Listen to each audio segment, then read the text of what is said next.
Hello, ladies and gentlemen. I am Tyler Clemmons, host of the Clemmontime podcast. Thank you for tuning in. This week is going to be Week 8 picks against the NFL spread. So, I've noticed that I probably talk more about how to cover the spread and not so much just why these teams are the way they are. So, I'm going to try to put in a little bit more on just basic football talk on how you can decide if a team's good or not, if a team's bad, just different things like that, because I think that would improve the content that I'm putting out there for you, just so you can understand just a little bit better on why teams are the way they are and how you manage to pick these spreads. So, Thursday night game, we already know that one finished. I picked Chargers -2.5. I believe with Carson Wentz, he's not a reckless player, but he can become turnover prone. And that is something he has continuously faced in. I'm just watching pregame right now. Tua has a shield on. And I don't know why. He's looking real weird through the helmet. We'll figure that out. Hopefully that's not a big deal, because I was about 10 seconds away from wearing a Tua jersey and I ended up taking that thing off. Anyways, so we already know the Thursday game has already came and gone. Something that I'm going to try to work on, trying to get this out a little bit sooner. I do know that this Friday I have a playoff game for high school football. I do the play-by-play for Clewiston High School. We have a playoff game at home against Atlantic. So I'm going to have one more game at least of high school football to call, and then this will be more of a priority in the sake of how often I post, how much more content I put out there, and I'm really hoping that allows me to have some more time to do that, and in the meantime, I just need to get to it. So, we already know the Chargers beat the Minnesota Vikings pretty handedly, I would say. The Vikings with Carson Wentz in there, you're going to get good play from the quarterback, but you're also going to get really, really weird stagnant plays that just don't make any sense, because that's what Carson Wentz does. Carson Wentz is that kind of quarterback that's going to make big plays, and he's going to make some wild plays that just don't make any sense. And unfortunately, that's exactly what Minnesota has experienced with him back there. They've won a few games with him in, but now he's pretty dinged up with that shoulder. We saw in the game, every time he got hit, holding that shoulder, grimacing, not being himself. And that's a key for Carson Wentz to be healthy, especially the way he plays. So we know Chargers win that. I won't go over it exactly right now, but I did pick -2.5 LA Chargers. I just think they're the better team right now. Herbert came off a heater last week against the Colts. No, they didn't get the win, but all in all, Justin Herbert shows why he is a top 10 quarterback in this league. I expect him to continue to do that, even though he's had some ups and downs, throughout. But right now, he's winning games. He's using his legs. He's making decisions. He's doing what he needs to, and that's super important. All right, no 9:30 games this week. No London, no Germany yet. We're going to have some soon. So we're going to start this slate off at 1 o'clock. And, of course, the one and the only, the Miami Dolphins. I don't know if I should do this, but I do it every time because that's my team. I do it every single time.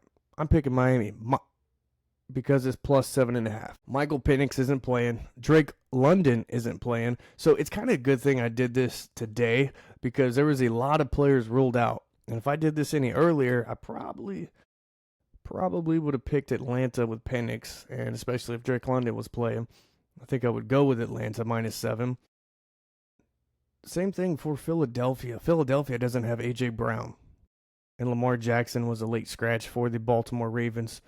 So very weird there. I don't know if they're going to put him back in if they don't have to. I think they're going to try to keep him on the sideline as much as possible if they can. So Baltimore, I think, might be turning things in a little early this year. So we'll keep an eye on that, see how Baltimore plays out.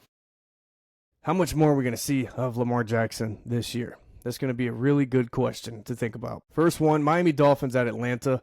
So no Tyreek Hill. We know Tua has just been absolute garbage. His arm strength looks like crap. I think you can get a 10 or 11-year-old to throw the ball as hard as he is or as far as he's been throwing it. Not been super impressed. McDaniel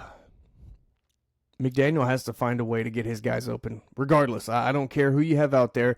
if you're that good of an offensive coordinator or that big of a genius is what people speak of you as, you have to find a way to get players open. I don't care who you have out there. Don't care. Nobody does. All they know is that their team's playing on Sunday and they're cheering for you and they expect you to play. Atlanta, you got the best running back in the league, Bijan Robinson, against this Miami Dolphins run defense. I think Bijan may have a day. Him and Algier, two-headed dragon back there. Have no idea what to expect from the Dolphins defense. Yes, they've gotten better throughout the season, but you're not winning games. You're not stopping these guys when you need to.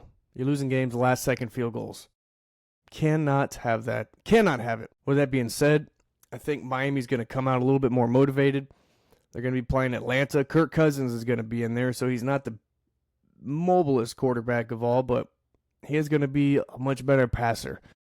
So don't know how much Atlanta's going to lean on the run game since they've got Cousins back there. Maybe they're going to use him to throw the ball more, check in and out of run plays. We'll see. I'm going plus 7.5 Miami Dolphins.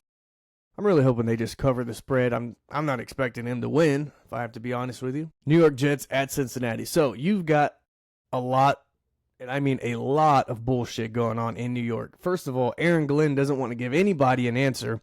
And then he's secretly fighting with the owner, in my opinion. The owner comes out and just absolutely trashes Justin Fields, says that we can't even complete a pass. And, dude, you are right. Justin Fields is garbage. Absolute garbage. So, pretty much the owner, Johnson, comes out and says that Tyrell Taylor is probably going to start. And then Aaron Glenn comes out and says, well, it's up to me. And right now, I haven't named anybody the starter. And he basically went into press conferences telling you, I don't want to tell you who the starter is. I don't know if you're having a power trip or not, Aaron Glenn, but all you've proven in this league is that you're a defensive coordinator. That's it. And right now, you're 0-7. You are absolute garbage. And I'm not going to say you handpicked him, but I'm pretty sure you had the say in whether or not Justin Fields is signing with this team or not. So, you got some shit to do, buddy. Your defense it's not winning you games. I mean, you blocked a kick against Tampa Bay, and you were over there strutting down the sideline to then just give the ball right back to Baker and let him go right down the field and win. So, I don't know. I don't think Aaron Glenn is a head coach as of right now. He hasn't done nothing to show me that he has any potential to be a head coach, just a D coordinator. I'm going Cincinnati minus 5.5 because Joe Flacco has the best receivers that he's thrown to in his entire career. This man has 3 solid guys he can throw to. Noah Fant, Jamar Chase, T. Higgins. You've got weapons. Joe Flacco, I think, is about to get the ball to his weapons again. I don't know how much they're going to run the ball, but I do expect Joe Flacco to sling the ball 10 to 15 times to Jamar Chase and probably 5 to 10 times to T. Higgins. We'll see how that goes. Cincinnati with Joe Flacco, I think they've been a little bit more motivated with him back there because they know that they can do something offensively and that they're just not going out there as a defense thinking, gosh, we're going to be right back out on the field as soon as we get a stop. I think they've got a little bit better mindset in this situation now, going Bengals minus 5.5. Next up, Cleveland Browns at the New England Patriots. Dylan Gabriel's not that great at all. I mean, they're not really asking him to do too much besides throwing a 52 times 2 games ago. They really cut that back quite a bit because I think they figured things out. But I read some weird articles on Shedeur Sanders. Don't know how true it is, but I saw that Shedeur Sanders is expected to play the last 4 games of the season, no matter what the outcome this team has for them. I don't know how true that is at all. I mean, if you do that and he plays well in 4 games, then you're just going to have a big controversy coming in the next season. You know why? Because Deshaun Watson's going to be back. Then you're going to have Dylan Gabriel and Shedeur Sanders. You're going to have a lot of drama to deal with, I believe, in my opinion. So Cleveland's going to have to figure things out. Meanwhile, on the other side, Drake May and Josh McDaniels are on the same exact page. One turns the page, other is already on it. Everything they do just looks so good. Drake May, the fact that he can move around and run, I think that allows Josh McDaniels to call a little bit different play style, get him out of the pocket more, maybe more quarterback design runs here and there. and giving him that two-way go when he does roll out. So he's not just limited to drop back to pass, nobody's open, I throw it away. No, you don't have that. Drake May can move. The defense is getting better. I've talked about how Vrabel is going to make this team fundamentally sound and how much better he's going to make them. He's doing it right now. Patriots lead the division. We'll talk about Buffalo here in a minute, but Patriots lead the division, and there's a reason why. They're an all-around good football team right now, and they are putting it together each week. -6.5 Patriots for me. Next up, we have a division game, New York Giants at the Philadelphia Eagles, and we already know the Giants punched the Eagles in the mouth last time. Punched them right in the mouth. Philadelphia doesn't have A.J. Brown. Is that going to make a difference? Who knows? But I'm taking the Giants plus 7.5 on this. Philadelphia did get the big win last week against the Vikings, but you don't have A.J. Brown. You have one less receiver. And you really only throw the ball to Dallas Goedert, Devontae Smith, and A.J. Brown. Now you have one less person to throw that to. We'll see if defenses start to key on that, especially the Giants. They have a really good pass rush. And I think if they can have good coverage downfield, that pass rush is going to get there as long as Jalen Hurts doesn't start taking off for huge chunk running plays. That's going to be a key in this game here. I'm taking the Giants plus 7.5. Philadelphia has not gotten that running game going, so it's super hard to pick them. Saquon Barkley, 2,000 yards last year. Nowhere near that this year. We're going to go ahead and move on now. Buffalo at Carolina. Wow. So, my favorite guy to pick on isn't playing today, Bryce Young. So you're going to get the Red Rifle, Andy Dalton, coming into this game, and that is mainly why I'm going to pick them plus 7.5 for this. The reason being, so Carolina has a really good running game. They got two backs, Chuba Hubbard and Rico Dowdle, that do a very good job of running the ball. And they run the same plays, but Rico Dowdle has seemed to be the bigger chunk running back. Chuba Hubbard's more of a, we know you're going to run the ball with him in there. We're going to look to shut down the run. So they split the carries last week. Every other drive, they knew one person was going to get in and take all the snaps. We'll see how they do this week. Rico Dowdle, if you're looking at fantasy, is actually predicted about 1.5 points more than Chuba Hubbard. Don't know if that exactly means anything, but it may mean something. I'm going to go plus 7.5 with the Panthers. I just think Andy Dalton is going to come out firing this ball. These receivers are going to have some opportunities today to catch the ball, and I expect them to probably split the carries with their backs, probably 15-15. You may even get like a 17-12 kind of thing, 17 carries for 112 for the other, but whoever has the hot hand in this game against Buffalo has got some holes. They don't have Josh Allen got paid, and I think the Bills thought their receiving core was going to be much improved, better, and they're not. They're not better. They actually, if Josh Allen doesn't run around and make perfect throws, the Bills receivers don't catch a damn thing. They just don't get open. Shakir's about the only guy, and he's their slot guy, so you don't see him just being the number one target. He's a slot guy. He gets open when Josh Allen needs him to. The tight end position there for the Bills is really weird. Dalton Kincaid is your best receiving tight end, and you got Dawson Knox, and you got this rookie you just drafted.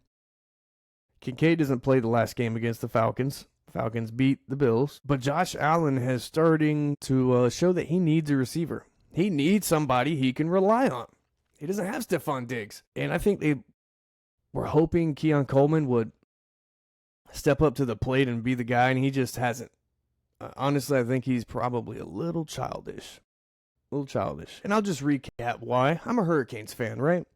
He played for Florida State. He used to troll people with mouthpieces. He would wear 2 mouthpieces on his face mask, not even use them, which I think is stupid. I don't know why you have shit dangling off your face mask and you don't use it.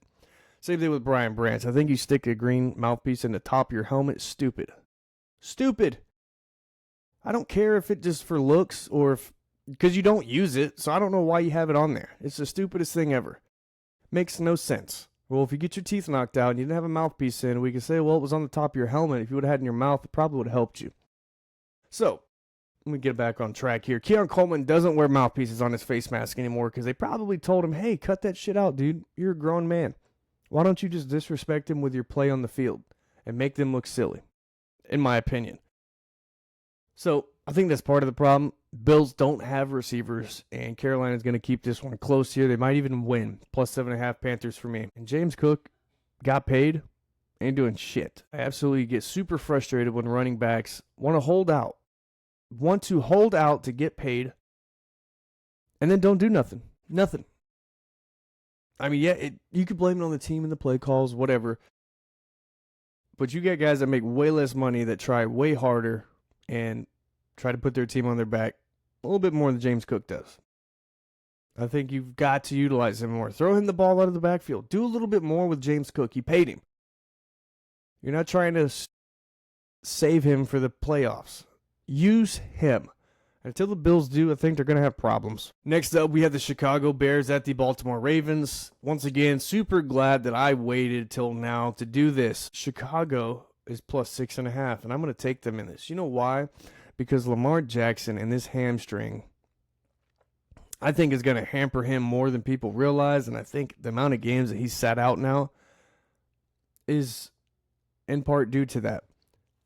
Baltimore had him slated to start this game earlier in the week, probably Thursday, maybe Wednesday. A little questionable. Then he practiced, and everybody said, hey, he's on pace to start. And then Friday comes around, and they noticed that he's running scout team. Starting quarterback running scout team? That's odd. Then they come out and say that Cooper Rush is now the emergency third-string quarterback for the rest of the year, and that Tyler Huntley is the second string. Really odd. Well, that's because Tyler Huntley's going to start the game, and Lamar Jackson's going to miss another game due to a hamstring injury. Not really sure what to think of that. Really not sure. Chicago, I think, is about to get after Baltimore big time. Tyler Huntley is probably going to struggle in this game. Everybody put this minus 6.5. That was mainly because of Lamar Jackson. And I'll just touch on this real quick and let you know what exactly ESPN has this spread at right now. Because it means a lot that Lamar Jackson's not playing. Oh, would you look at that? So, I'm going to do a very good job picking this one. Because right now, ESPN Bet has changed this to minus 2.5 because Lamar's not playing. Would you look at that? Makes you scratch your head. I think something's going on in Baltimore. You may not even see Lamar Jackson this year. If they lose again, they're going to be a 1-win team, 2-win team. They're 1-5. If they lose today, they're going to go to 1-6. And I don't see them being able to do anything to get into the playoffs with that record. So, Ben Johnson, this Chicago Bears offense, I think they are going to have a great day against Baltimore. Baltimore's defense is suspect in the secondary, and their offense without Lamar Jackson is 4 points less of a team, according to the bettors. Ben Johnson's got the Bears rolling. I'm going to pick them plus 6.5. We're going to move on to the last 1 o'clock game on this slate.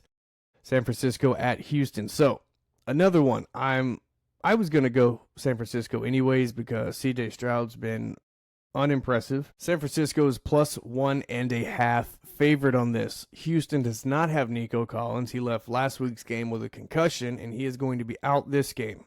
That is a big problem for C.J. Stroud. C.J. Stroud is only comfortable throwing to Nico, only comfortable forcing the ball to Nico. And C.J. Stroud got beat up last week. He got beat up. And I think the San Francisco 49ers, even though they've got a bunch of second stringers on this team, I think they're going to beat up C.J. Stroud even more. I don't think that they're going to be able to protect him very well. I don't think that they're going to be able to run the ball. And not going to be very good passing it. I think C.J. Stroud is going to be completely handicapped in this game, in my opinion. But who knows? They could come out and they could just prove me wrong. They could just punch San Francisco in the mouth, not even miss a beat. And maybe not having Nico Collins, C.J. Stroud is going to distribute the ball more evenly to his tight ends and other receivers based on what you see pre-snap and coverage. knowing that, hey, I'm going to have easy throw here to this side because of this coverage I'm getting. I wouldn't be surprised if C.J. Stroud does that in this game, but I'm going 49ers plus 1.5. Mac Jones getting another start. I don't know when Brock Purdy's coming back, and the way they're making it seem, they keep predicting he might come back, and then they rule him out. I think that's because they have no idea when he's going to be ready. So they're just going to continue to do that and play these games with other teams on who they should be preparing for. But in the end, Brock Purdy couldn't miss the rest of the season. And you're not going to put him in the last 4 games and hope that he's just going to have chemistry. You're not. I think you just start Mac Jones the rest of the year. Let him get healthy from this turf toe. Joe Burrow had turf toe. He's out 3 months at least. You're going on about a month right now with Brock Purdy. And he missed a game. Sorry, he played a game after he missed one. And then missed now 3 in a row or 2 in a row. So a lot going on there. I'm going to take San Francisco. Don't think Houston is what they've been the last 2 years. Tampa Bay at New Orleans. I actually got a buddy, Joe, who went to New Orleans this weekend. He's going to be at this game. So, Joe, I hope you have fun at this game. I'm going Tampa Bay minus 6.5. Again, Kellen Moore has made Spencer Rattler look way better than he should be. He's only turned the ball over the last 2 games with interceptions. Before that, he didn't have any. Maybe some fumbles, but no actual interceptions thrown. But New Orleans just doesn't have anything offensively. They don't have a number 1 receiver, tight end. They've got a running back in Alvin Kamara, but you shut him down, where else are you going with the ball? That's nothing impressive from New Orleans. I don't think that they're going to be able to hang with Tampa Bay. I think Tampa Bay is going to win this one. Baker Mayfield, man, no Mike Evans, no Chris Godwin, but you got Egbuka. And Tez Johnson, the slowest receiver, does not play slow at all. I think Tez Johnson is going to be a big impact today. I think Tampa Bay is going to beat New Orleans. They're going to cover that minus 6.5. We shall see what happens. That's your first and only 4:05 game. The next slate of games, or 2 of them at 4:25. And it's going to be the boys, Dallas at Denver. Denver came back from 19 down last week to the Giants and won that game. Now, yes, the Giants should have won, but at the same time, that's what happens when you have a young team and you have a young quarterback and he has a little bit of pressure in the fourth quarter. But hey, he's a rookie. You can't expect him to play like a 5 or 6 year vet that's been in these spots and then they just don't show up. It's not what you're going to expect from Jackson Dart. But you have Dak Prescott on the other side of Denver. Now, Dak's got both his receivers back. You've got CeeDee Lamb. You've got George Pickens. You got Jake Ferguson. And you've got a killer running back in Javonte Williams, who I don't think a lot of people expected him to be as good as he is right now. And I did. And if you don't believe me, just ask some of my buddies. Ask Shane. Shane didn't think he would do anything. He really did. And then he's the one that picked him up on fantasy. So that tells you a whole lot. Yeah, I'm talking about you, Shane.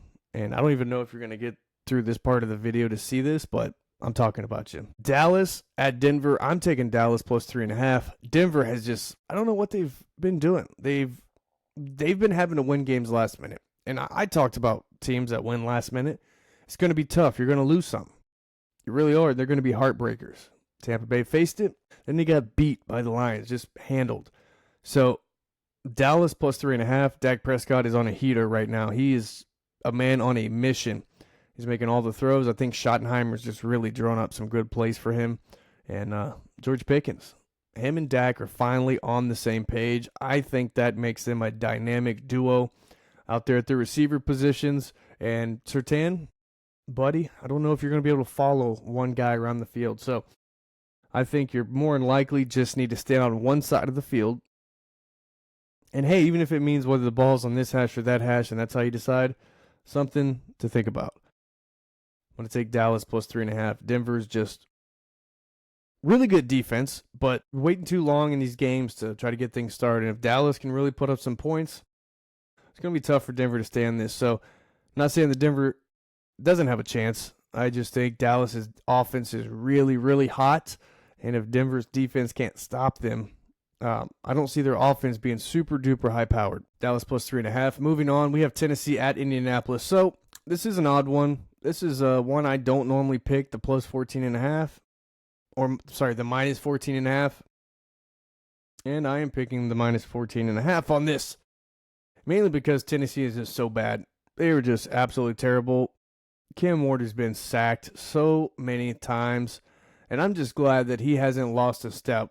You know, his demeanor is still there, which I think is super important. But that's what happens when you're the first overall team. That's just what happens. You're the first overall pick because the team's bad. And somehow, some way, you're going to make them better. But you're going to have to lose still so you can get better players. And that's going to be the deciding factor for me. Indianapolis is a complete team. They have a good offense, a good defense. And they are going to put it on Tennessee, in my opinion. I'm going minus 14.5 for the Colts. I love Cam Ward. But their team's bad. Really bad. Green Bay at Pittsburgh. Excuse me. This is a trap game, it feels like. First time Aaron Rodgers is playing Green Bay since he left, which is crazy to think. It's been 4 years, 3 years. Crazy to think that. Pittsburgh got punched in the mouth last week. The Bengals wanted it more. They had a game plan, and they just got after the Steelers. Now, problem with the Steelers is you've only got DK Metcalf out there. You traded for my guy, Jonnu Smith, but you don't throw to him. You don't throw to him like he thought he was going to be thrown to, and that's why he wanted more money. I want more money, or I'm out of here. Hey, buddy, go get all your money you want. You're not going to have the play that you got here in Miami, and that's what happened. I feel bad for Jonnu Smith. I'm happy he got paid, but, you know, in this league, you had to be selfish sometimes, but at the same time, do you want to win? You know, you can get endorsement deals for being on a winning team. Hell, I bet Patrick Mahomes makes millions of dollars more doing commercials than he would probably on his NFL contract. I bet he probably could have held out and renegotiated contracts, but you know what? He decided not to. He's got endorsements. Hell, Rob Gronkowski never spent any of his game checks. He lived off endorsement checks and put game checks in the bank. Believe that or not. But needless to say, you get a receiving tight end to go to Pittsburgh to do nothing. And I think Jonnu Smith could have stayed here in Miami. Hey, we might have a good role for you. Maybe Tyreek Hill doesn't get hurt. Maybe we force the ball to you for 85, 90 catches. Maybe we don't. But Pittsburgh, they finally got their running game going last week, but so did the Bengals, so that didn't help them. And against this Green Bay team, Micah Parsons is going to try to get after Aaron Rodgers. Pittsburgh is going to need to do some big chipping from their tailbacks. I think if you are going to throw the ball, now you might do quick passes to get Mike out of the game, and then when he's not in there, you may run the ball, or vice versa. A lot of different things that you're going to try to do. Arthur Smith needs a good game plan. Need to protect Aaron Rodgers. He's 41. He is not going to be able to evade Micah Parsons on the edge. Let's go Pittsburgh plus 3.5. Jordan Love, still weird. Still really, really weird. I don't know about him yet. I don't know. He has some good games. He starts games off hot, and then they just completely go cold turkey. We'll see. See what happens. That's your Sunday night game, and the last game on this slate, we had a couple back-to-back Monday nighters. Double headers on Monday night. We just got one. And it's going to be a Washington Commanders versus Kansas City, and Jaden Daniels is out. Jaden Daniels now has missed a few games this season with injuries, and it all has to do with him running. So, Jaden Daniels may start becoming more of a pocket passer when he comes back, or hell, it might even be next season. But they need him to run. He can't just sit back there like a statue. His legs are what's going to make him dynamic. Same thing with Patrick Mahomes. Patrick Mahomes has a cannon arm, but when he does run, they are game breakers. They break defenses back. You got a 3rd down and 7, he's running for 10. You get a 3rd down and 12, hey, he gets 13. It is just so odd how Patrick Mahomes is able to just kill teams with his legs, and they can't stop it. They cannot stop it. And that's why I'm going to go Kansas City. I think Washington, without Jaden Daniels, they're going to have some weapons back in Deebo Samuel and Terry McLaurin. But Kansas City, they got Rashee Rice back. and their offense Kansas City's offense put up 31 points, and their defense shut out the Raiders last week. I think the Commanders are a better team than the Raiders, of course. Dan Quinn's got a really good defense, but Kansas City, they've got all their weapons back on offense, and I think that makes them dangerous. And I think their defense, knowing that, plays a little bit harder. It doesn't take as many chances, just plays what's called. Doesn't try to be the superhero. We saw that earlier in the year. Chris Jones tried to be a superhero. And was it Justin Herbert that just got a 30-yard run right around the edge because of that? -9.5. I'm going Kansas City Chiefs. I'm going to go ahead and take that one, I think. All right, guys. That's all the picks this week. We always know my picks go so much faster than my reviews. That's because I'm trying to statistically give you reasons to why the games went the way they went, okay? And this week, the teams on bye, you have the Arizona Cardinals, Detroit Lions, Jacksonville Jaguars, Las Vegas Raiders, Los Angeles Rams, and the Seattle Seahawks. And I think we're going to have byes up until maybe week 10 or week 12, something like that. So teams getting a bye at this point, you're pretty much at the halfway. So you're going to play your 7 games, and then you're going to have 8 or 9 after that. So it could be a positive, could be a negative. Teams that got those early buys, though, they're going to be playing a 12, 13 game stretch. But with these Thursday night games in there, you do get these 10-day breaks that you don't necessarily consider. So the Chargers are going to have 10 days off. You know, that's nice for them.